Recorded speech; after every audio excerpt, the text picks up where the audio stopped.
So guys, today being 20th of June, we're going to get the Morse code. The Morse code is called fork.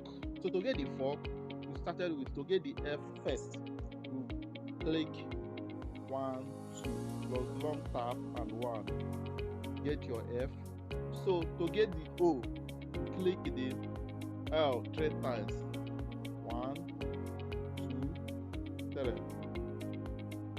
Yeah, to get the R, dot,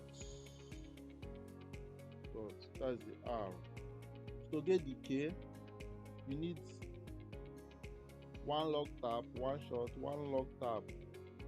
That's it. Congratulations, you have cracked the code. See you for the next video.